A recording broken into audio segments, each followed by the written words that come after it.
Any expert you'll ask will tell you that exercise is good for you.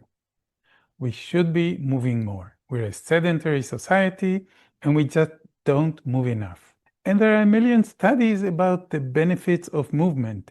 When you use your muscles and increase your muscle mass, this has a huge benefit for the whole functioning of your body.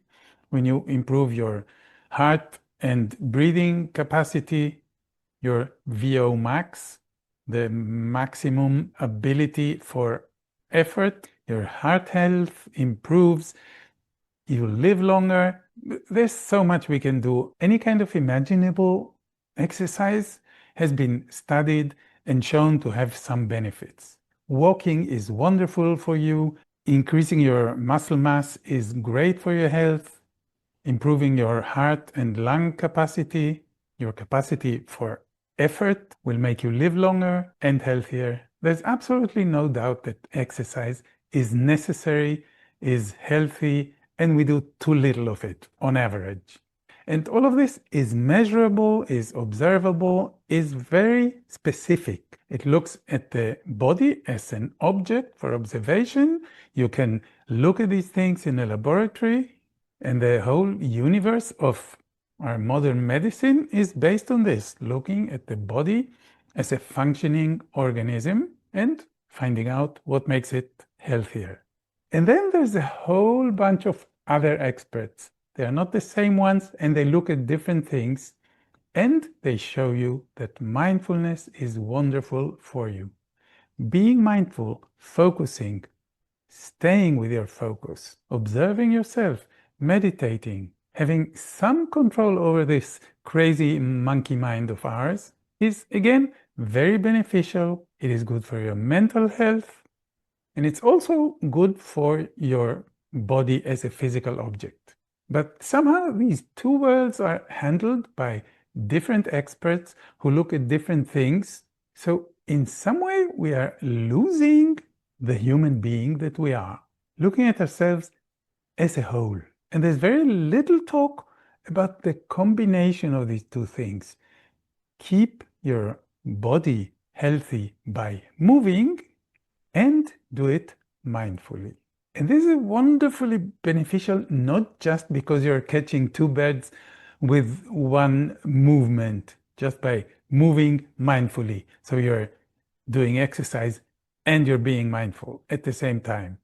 This is great, you can save time. But it's not just about saving time.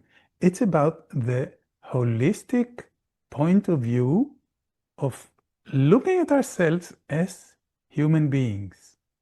We have a physical body, we have a mind, and they're not really separate. So when you engage in mindful movement, simply moving in certain ways and being mindful of what you're doing, really observing the details of your action, you're creating health and well-being on a higher level.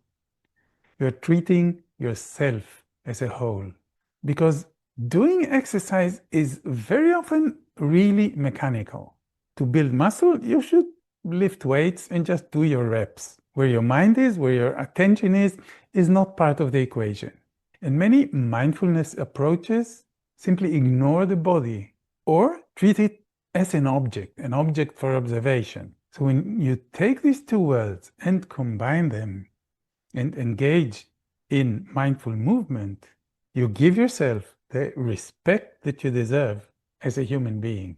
So there's a whole world out there of mindful movement that I can help you create from my point of view of the Feldenkrais method and the applications that I give it in daily life. But you can do it on your own simply by paying attention, directing your attention to the small details of what you do as you move. If you now just take a second to observe yourself breathing, breathing is movement.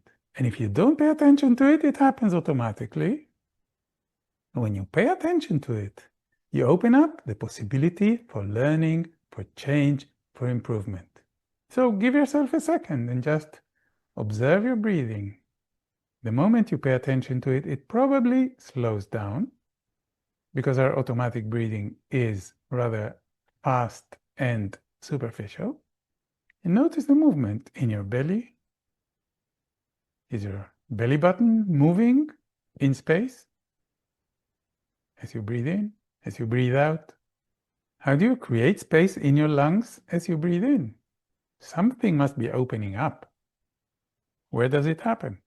And as you breathe out, something must be contracting, becoming smaller. The space in your lung shrinks in some way. How do you do it? Can you let go into the out-breath? Let gravity sink into you?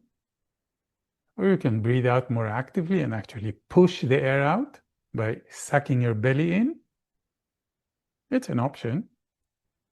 Are you breathing in more into your belly or more towards lifting your chest?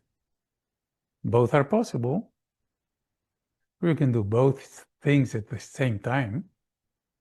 So we've engaged in mindful movement, even by just breathing. Is this exercise, does it build muscle? Probably not. But if you do it often, it may improve your brain patterns of breathing. With a little bit of practice, of paying attention, you may find yourself breathing more deeply, more fully, engaging your whole breathing apparatus and not just small parts of it. And when you start exploring yourself in movement this way, you will find out that you move better. So any exercise that you would do, mechanical exercise that has mechanical benefits, will also be done in a more mindful, in a better way. So you actually get to improve the quality of your movement, the quality of your life, your level of engagement with life and with yourself. So that not only you live healthier, better, longer, you're also accompanied by self-awareness and purpose. Sounds good, doesn't it? Join me to build a successful, fun, and easy habit of mindful movement. Next week, I'll be offering again a masterclass that has already helped quite a few people in doing just that. Start moving your body in a way that your mind is also part of the action. Make it a habit and things will start changing. To know more, click below and sign up and join me. I'll be happy to welcome you and create with you wellness habit magic.